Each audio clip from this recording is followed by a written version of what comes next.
Hello student, जैसे आप सभी जानते हैं आज क्लास 10th केमिस्ट्री का था। तो मैं आप लोगों को लेके आया हूँ सोल्यूशन क्लास 10th केमिस्ट्री का। ये फर्स्ट क्वेश्चन है अनसैचुरेटेड हाइड्रोकार्बन, तो ये होगा addition reaction. Second, period neon है द मैक्सिमम एनर्जी पोटेंशियल, क्योंकि उसकी ऑक्टेट कंप्लीट होती है। नेक्स्ट है copper zinc tin are the metal alloy to form bronze. The metal hydroxide which react with both acid, तो ये एम्फोरस जो होते हैं एल्यूमिनियम हाइड्रोक्साइड, ये वीक एल्कलीज होते हैं। बट अगर जब ये स्ट्रॉन्ग एसिड के प्रेजेंस होंगे तो एल्कली की तरह ट्रीट करते हैं, और एक स्ट्रॉन्ग एल्कली आ जाता है तो ये एसिड की तरह ट्रीट करते हैं, तो aluminium hydroxide. Reaction of an alcohol with carboxylic acid in the presence of concentrated H2SO4 esterification, ये उसका टेस्ट भी था अगर आपको याद हो तो। Conversion of ethanol to ethene, dehydration, oxygen agent, यहाँ सल्फ्यूरिक एसिड है क्योंकि वो ऑक्सीजन को छोड़ रहा है, तो ठीक है। ओके, नेक्स्ट है electron affinity is maximum in boron, ठीक है। The compound that is not constitute of electrolytic mixture use in hell Harold process NaLO2, ठीक है। ओके, 10th वाले का रिड्यूसिंग प्रॉपर्टी, और 11th में रॉटन एक्स स्मेल H2S की होती है। और 12th वाले का ammonia gas collect by the lighter than air, तो ये बहुत अमोनिया काफ़ी पूछा गया है अगर आप पेपर को आगे देखोगे। यहाँ पे देखो फर्स्ट वाले का भी 1 मोल है, थर्ड वाला भी 1 मोल है, और सेकंड वाला 2 मोल दे रखा है, तो फर्स्ट एंड सेकंड की 22.4 लीटर होगी। क्वेश्चन नंबर 14 का होगा टू लोन पेयर्स, और 15 का होगा और, ठीक है। ये रिएक्शन देख रहे हो तो यहाँ पे इलेक्ट्रोप्लेटिंग हो रही है आयरन कप को, जो मेटल है जो उसे आयरन निकल से कर रहे हैं, तो यहाँ पे जो मेटल डिस्चार्ज होता है एट कैथोड होता है, यानी वो वहाँ पे जाके आपका रिड्यूस होता है, क्योंकि गेन ऑफ इलेक्ट्रॉन रिडक्शन कहलाता है, तो वहाँ पे रिड्यूस होगा, वहाँ पे जाके वो अपने इलेक्ट्रॉन्स को छोड़ देगा और वहाँ पे डिपॉजिट हो जाएगा। नेम निकल आयन है, and name the condition it is necessary, तो वहाँ पे एक स्टडी करंट होना चाहिए और स्लो रिडक्शन रेट होना चाहिए। ये हम लोगों ने एल्यूमिनियम में पढ़ा था कि अगर फास्ट रेट हो जाता है एल्यूमिनियम सिल्वर वाले केस में, तब पढ़ा था, तो स्लो रिडक्शन रेट होना चाहिए। राइट द रिएक्शन वो नीचे लिखी हुई है, साइज ऑफ डिक्रीज होता रहता है, ये मैंने बताया भी था अपनी वीडियोज़ में। और मैच द फॉलोइंग आपको दिख रहे होंगे। नेक्स्ट हम चलते हैं कंप्लीट द फॉलोइंग, तो यहाँ पे भी आपको सोल्यूशन दिख रहे होंगे।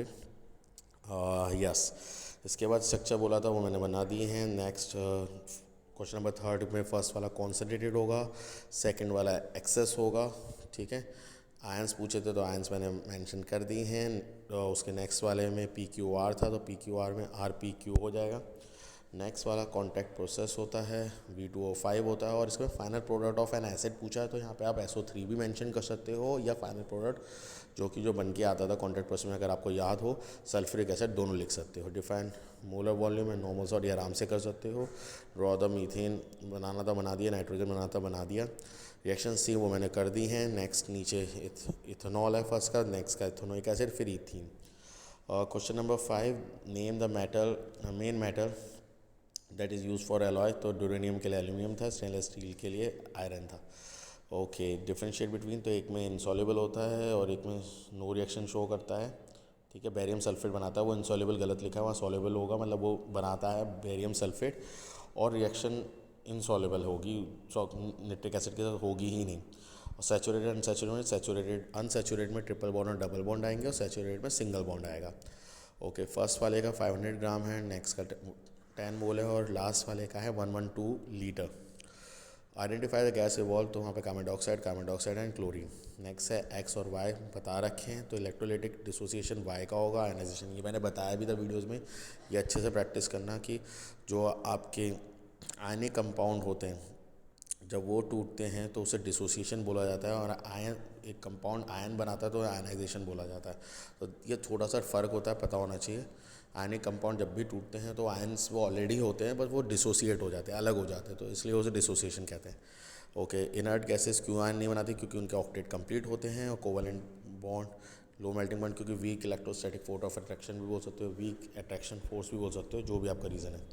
क्वेश्चन नंबर 3 का मैंने बना रखा है, डिक्रीजिंग ऑर्डर बोला था, तो यानी सबसे बड़ा पहले, और decreasing order of atomic size, तो सबसे पहले बेरियम, फिर कार्बन, फिर फ्लोरीन। नेक्स्ट बोला था इंक्रीजिंग ऑर्डर, तो आपको पता होना है एसिटिक एसिड में 1 रिप्लेस होता है, सल्फ्यूरिक में 2, और फॉस्फोरिक में 3। पोटेशियम यहाँ पे बोला था increasing order of ionisation potassium, तो ज़्यादा पोटेशियम, फिर सोडियम, फिर लिथियम। आइडेंटिफाई द फॉलोइंग तो यहाँ पे हाइड्रोजन था, नेक्स्ट सल्फर था, फिर क्लोरीन था। क्वेश्चन नंबर 7 में Fe3+ और Cl-। सो नेक्स्ट है, यहाँ मैंने सोल्यूशन कर रखा है, आप देख सकते हो। तो पेपर बहुत इजी था मेरे हिसाब से। सोल्यूशन यहाँ पे ऑलरेडी हो रखा है, आप देख सकते हो। यहाँ पे मैच द फॉलोइंग में लास्ट में दोनों के डिस्प्लेसमेंट रिएक्शन है। अगर आपको लगता है कुछ और तो आप कमेंट करके ज़रूर बताना बच्चों। यस, बहुत सिंपल पेपर था मेरे हिसाब से। अच्छा मार्क्स आने चाहिए सब बच्चों के। और hope you like the solution and yes stay tune कि आज हम लाइव लेंगे कंप्यूटर्स की, एंड मोस्ट प्रॉब्ली जिसमें क्वेश्चंस जो आ सकते हैं वो मैं आपको बताऊंगा। ठीक है, God bless you, take care, bye bye, see you.